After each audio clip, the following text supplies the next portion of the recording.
তাপমাত্রার পরিবর্তনে রোধের কিরকম পরিবর্তন হয় বা রোধাঙ্কের রোধের পরিবর্তন কেমন হয় সেটা পড়িয়েছিলাম। অর্ধপরিবাহী পদার্থের ক্ষেত্রে রোধটা কমে যায়, ধাতুদের ক্ষেত্রে রোধটা বাড়ে তাপমাত্রা বাড়ালে, এটা বলেছিলাম। এখন তোমাদের এই ধরনের কোশ্চেন পরীক্ষায় এলে তোমাদের লিখতে হবে, এবং সেক্ষেত্রে তোমাদের একটা কথা এখানে বলেছিলাম কিনা আমার মনে পড়ছে না, সেটা হচ্ছে যে অর্ধপরিবাহী পদার্থের ক্ষেত্রে রোধাঙ্ক এই সমীকরণ অনুযায়ী পরিবর্তিত হয়।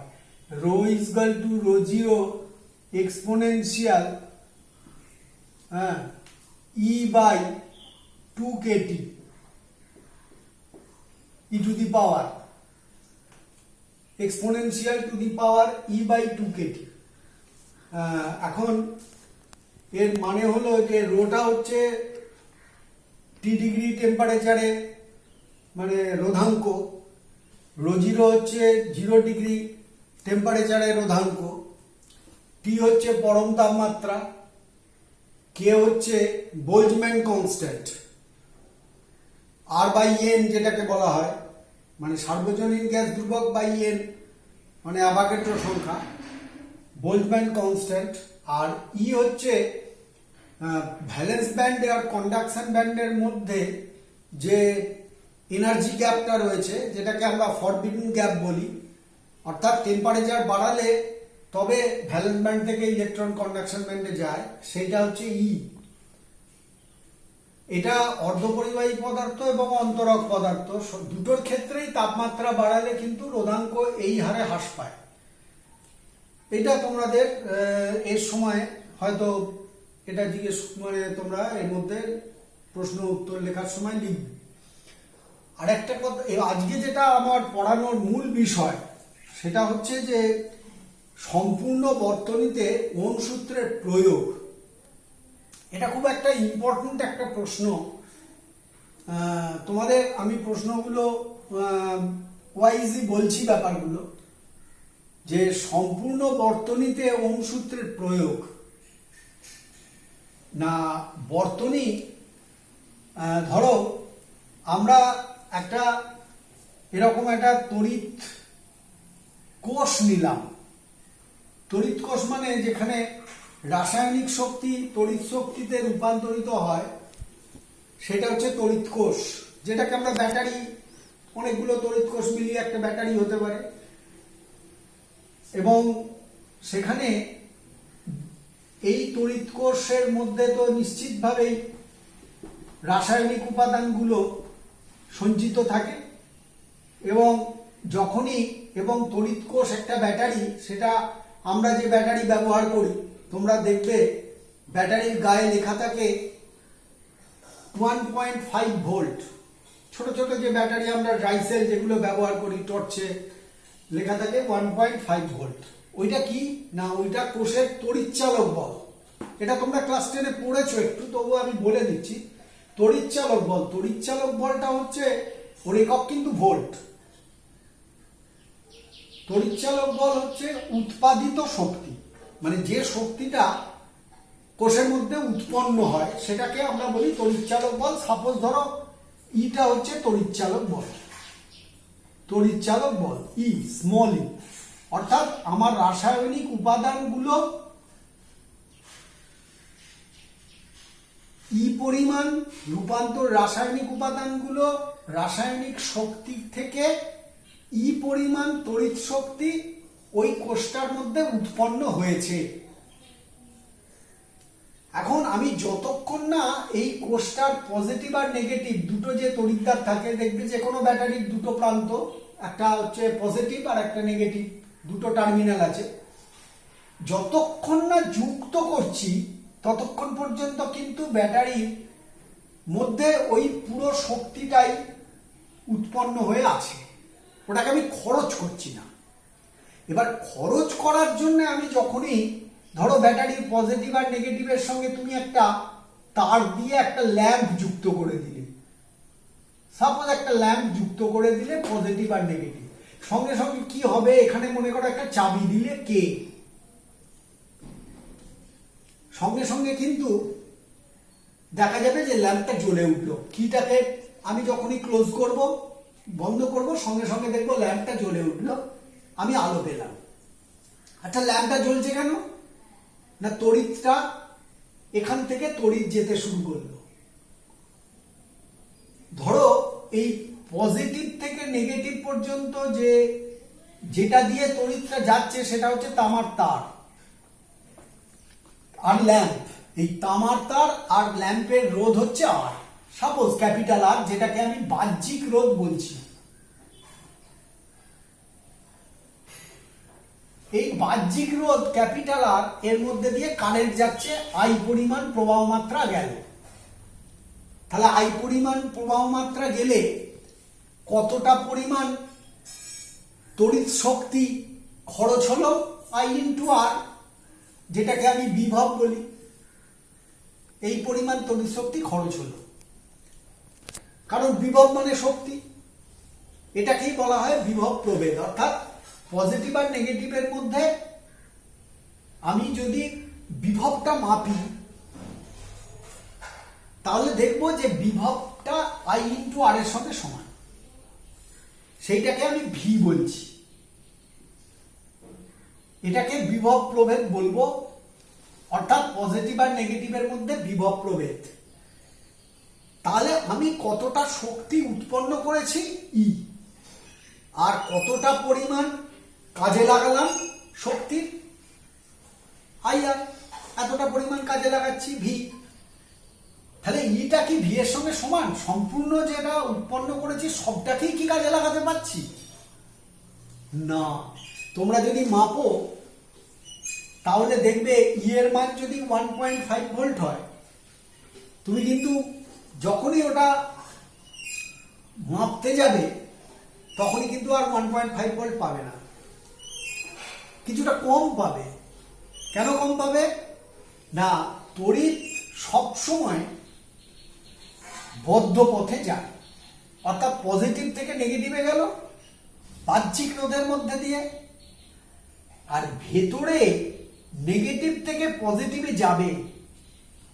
অর্থাৎ নেগেটিভ টার্মিনাল থেকে পজিটিভ টার্মিনালে যাবে। কার মধ্যে দিয়ে যাবে? তড়িৎ বিশ্লেষ্যের মধ্যে দিয়ে। এই তড়িৎ বিশ্লেষ্যের রোধ যদি স্মল আর হয়, তাহলে ওর মধ্যে দিয়ে কতটা শক্তি খরচ হবে যাওয়ার জন্য? আই ইন্টু স্মল আর, এই শক্তিটা খরচ হবে। এই স্মল আরটাকে আমি কি বলি? না কোষের আভ্যন্তরীণ রোধ, internal resistance of a cell. এই আভ্যন্তরীণ রোধটা কি কি বিষয়ের উপর নির্ভর করে সেটা আমরা বলবো। তাহলে এই আভ্যন্তরীণ রোধের মধ্যে দিয়ে আই পরিমাণ কারেন্ট যাওয়ার জন্য কতটা শক্তি খরচ হচ্ছে? আই ইন্টু স্মল আর। এই শক্তিটাকে আমি উৎপাদন করেছি কতটা? ই।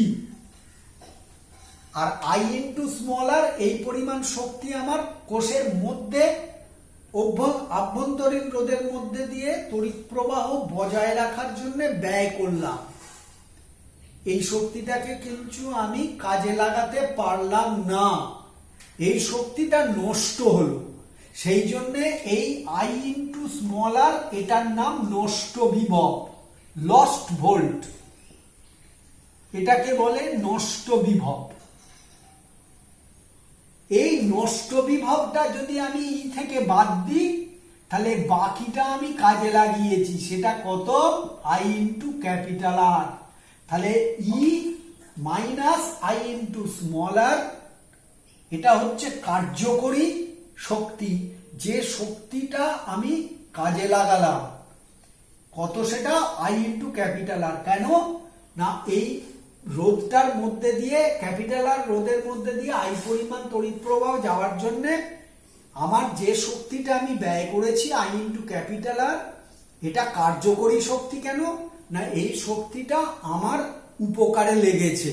আমি এইটা দিয়ে আলো জ্বালালাম, দিয়ে পড়াশোনা করছি, তাহলে আমার এটা কাজে লাগালাম। কিন্তু কতটা কাজে লাগাতে পারলাম না? আই ইন্টু স্মল আর, এইটা কাজে লাগাতে পারলাম না। সেই জন্য এটাকে বলে নষ্ট শক্তি বা নষ্ট বিভব। তাহলে E minus I into small আর সমান আই ইন্টু ক্যাপিটাল আর। তাহলে আমি এখান থেকে যেটা পাবো আই ইন্টু, আমি স্মল আরটাকে ওদিকে নিয়ে গেলে ক্যাপিটাল আইটাকে কমন নিয়ে নিলাম, তাহলে this is equal to E. তাহলে আমি কি পাবো, আই সমান E by capital R plus small R. তাহলে প্রবাহ মাত্রা সমান তড়িৎ চালক বল, বর্তনীর তড়িৎ চালক বল। তোমাদের যখনই তোমরা অঙ্ক করবে, অঙ্ক তোমাদের করতে হবে, অঙ্ক করার সময় অবশ্যই এই কথাটা মাথায় রাখতে হবে যে প্রথম কাজ হবে বর্তনীর প্রবাহ মাত্রা বার করা। কারণ একটা বর্তনী, এটা যেমন খুব সরল বর্তনী, সব সময় তো বর্তনী সরল হবে না, জটিল বর্তনীও হবে। সেগুলো কিভাবে করবো আমরা পরে আসব। কিন্তু বর্তনীর প্রবাহ মাত্রা বার করার নিয়ম হলো E by capital R plus small R. ইটা হচ্ছে বর্তনীর মোট তড়িৎচালক বল ডিভাইডেড বাই বাহ্যিক রোধ প্লাস আভ্যন্তরীণ রোধ। এই ফর্মুলাটা মনে রাখতে হবে। এই ফর্মুলাটা কাজে লাগিয়েই আমাদের প্রাথমিক সমস্ত অঙ্ক, এই ফর্মুলাটা প্রাথমিকভাবে কাজে লাগাতে হবে। এখন এখানে আরেকটা প্রশ্ন, অত্যন্ত গুরুত্বপূর্ণ প্রশ্ন, সেটা হচ্ছে যে স্মল আর যেটাকে আমি বলছি যে এটা হচ্ছে আভ্যন্তরীণ রোধ। এই আভ্যন্তরীণ রোধটা কি কি বিষয়ের উপর নির্ভর করে? এক নম্বর যেটা, তিনটে বিষয়ের উপর মূলত নির্ভর করে। কি কি? এক নম্বর হচ্ছে স্মল আর, মানে যে তড়িৎ বিশ্লেষ্য ব্যবহার করেছি সেই তড়িৎ বিশ্লেষ্যের আপেক্ষিক রোধ। আপেক্ষিক রোধ যত বেশি হবে, যেটাকে রোধাঙ্ক বলেছি রো, আপেক্ষিক রোধ যত বেশি হবে তড়িৎ বিশ্লেষ্যের রোধ স্মল আর তত বেশি হবে, ফলে নষ্ট বিভব আই ইন্টু স্মল আর তত বেশি হবে। এক নম্বর কথা। দু নম্বর কিসের উপর নির্ভর করে? পজিটিভ আর নেগেটিভ দুটো তড়িৎদ্বারের মধ্যে দূরত্ব। দূরত্ব কেন? যত দূরত্ব বেশি হবে তত বেশি পরিমাণ পথ প্রবাহ মাত্রাকে আভ্যন্তরীণ রোধের মধ্যে দিয়ে অতিক্রম করতে হবে, ফলে আভ্যন্তরীণ রোধের মান বৃদ্ধি পাবে, এবং আভ্যন্তরীণ রোধ বৃদ্ধি পাওয়া মানেই নষ্ট বিভবটাও বেশি হবে। তিন নম্বর কি? তড়িৎদ্বারের নিমজ্জিত অংশের ক্ষেত্রফল। আমি যদি তড়িৎদ্বারগুলোকে বর্তনীর মধ্যে, তড়িৎ বিশ্লেষ্যের মধ্যে খুব সামান্য পরিমাণ নিমজ্জিত করি, তাহলে কিন্তু আমার আয়নাইজেশন কম হবে, আয়নীভবন কম হবে। তড়িৎ বিশ্লেষ্যের আয়নীভবন যত বেশি হবে তত কিন্তু রোধ হ্রাস পাবে। সুতরাং তড়িৎ বিশ্লেষ্যের নিমজ্জিত অংশের ক্ষেত্রফলটাকে বাড়াতে হবে, যাতে করে আয়নায়ন বেশি হয়। আয়নায়ন বেশি হলেই রোধ হ্রাস পাবে। এই তিনটে বিষয়ের ওপর কিভাবে নির্ভর করে সেটা তোমাদের বললাম, এইটা তোমাদের মনে রাখতে হবে। আচ্ছা, এরপর যেটা বলবো সেটা হচ্ছে অতি পরিবাহী সুপার কন্ডাক্টর। তোমরা নিশ্চয়ই এর আগে পড়লে, এর আগের দিন পড়িয়েছি যে ধাতব পদার্থের তাপমাত্রা বাড়ালে রোধ বাড়ে। তাহলে ধাতব পদার্থের তাপমাত্রা কমালে রোধ কমে, ঠিক উল্টোটাও সত্যি। এখন আমরা যেটা দেখতে পেলাম সেটা হচ্ছে যে ধাতব পদার্থের ক্ষেত্রে আমি যদি রোধটাকে অ্যালং ওয়াই অ্যাক্সিস আর টেম্পারেচারটাকে অ্যালং এক্স অ্যাক্সিস প্লট করি, তাহলে আমরা দেখব যে ধাতব পদার্থের তাপমাত্রা কমাচ্ছি। কমালে কি দেখব? রোধটা আস্তে আস্তে কমছে। এটা সমস্ত পদার্থের ক্ষেত্রেই সত্যি, কিন্তু কিছু কিছু পদার্থ আছে, যেমন ধরো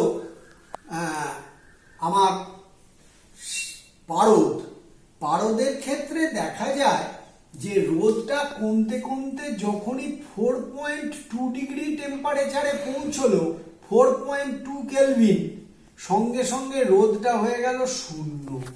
অর্থাৎ এই টেম্পারেচারে এসে রোদটা শূন্য হয়ে গেল। তাহলে রোদ যদি শূন্য হয়ে যায় তাহলে ক্যাপিটাল আরটা জিরো, পারদের মধ্যে দিয়ে তুমি যদি তড়িৎ প্রবাহ পাঠাতে পারো তাহলে ক্যাপিটাল আরটা জিরো হয়ে গেল। জিরো হলে I into capital R zero, তার মানে কোনো শক্তি খরচ করতে হবে না, অথচ তড়িৎ প্রবাহ পাবো। এটা থিওরিটিক্যালি পসিবল। তারপরে দেখা গেল সীসার ক্ষেত্রে প্রায় 7 কেলভিন টেম্পারেচার, সীসা in case of lead 7 kelvin টেম্পারেচারে গিয়ে রোদটা শূন্য হয়ে যাচ্ছে। রোদ শূন্য হওয়ার সুবিধে কি? সুবিধে হচ্ছে কোনো শক্তি খরচ করতে হবে না, উপরন্তু আমি শক্তিটাকে ব্যবহার করতে পারবো। মনে করো তুমি একটা ব্যাটারি তৈরি করলে, ব্যাটারিতে তুমি সাপোজ দেখা গেল তুমি লেডের তার ব্যবহার করেছো, দিয়ে এবার 7 কেলভিন টেম্পারেচারটা যদি অ্যাটমসফিয়ার একটা তুমি রেডি করতে পারো, তাহলে তুমি একবার তড়িৎ প্রবাহ চালনা করে দেবে, দিয়েই তুমি ব্যাটারি অফ করে দিলে, তড়িৎ কিন্তু চলতেই থাকবে। অর্থাৎ কোনো শক্তি তোমার খরচ হবে না, অথচ কিন্তু তোমার আলো জ্বলবে, পাখা চলবে, কলকারখানায় চলবে, সমস্ত চলবে। অর্থাৎ আমাদের যে বর্তমান সভ্যতার সব থেকে বড় সংকট সেটা হচ্ছে এনার্জি ক্রাইসিস, শক্তির সংকট। সেই সংকট থেকে আমরা সম্পূর্ণ পরিত্রাণ পাবো। এবং এই যে মানে তোমার কনসেপ্ট, এই কনসেপ্টটা কিন্তু আমরা থিওরিটিক্যালি পসিবল হয়েছে, এবং যেটা প্র্যাকটিক্যালি মানে এখনো পর্যন্ত আমরা যেটা করতে পেরেছি যে 125 কেলভিন টেম্পারেচারে গিয়ে দেখছি রোদ শূন্য হচ্ছে, মানে এটা পর্যন্ত আমরা আনতে পেরেছি যে 125 কেলভিন টেম্পারেচারে এসে রেজিস্ট্যান্স জিরো হচ্ছে। এই অবধি প্র্যাকটিক্যালি পসিবল হয়েছে, অর্থাৎ এক্সপেরিমেন্টালি এটা এখনো স্বীকৃত হয়েছে। সুতরাং যদি আমরা কোনোভাবে নর্মাল টেম্পারেচারের কাছাকাছি এরকম একটা মানে অবস্থা তৈরি করতে পারি, তাহলে কোনো শক্তি খরচ না করেই আমি শক্তি মানে পাঠাতে পারবো এবং শক্তি পাবো।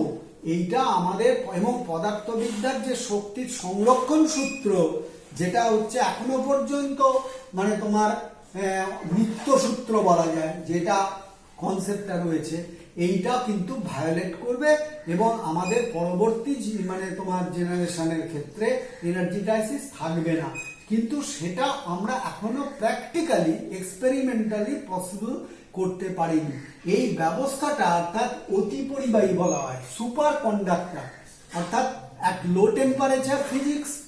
আমরা দেখতে পাচ্ছি যে কন্ডাক্টর যারা মূলত মেটাল, তাদের ক্ষেত্রে অত্যন্ত লো টেম্পারেচারে এসে রেজিস্ট্যান্সটা সম্পূর্ণ জিরো হয়ে যাচ্ছে। আজকে এই অবধি থাক, এরপরে আমরা আবার এরপর থেকে পড়াবো।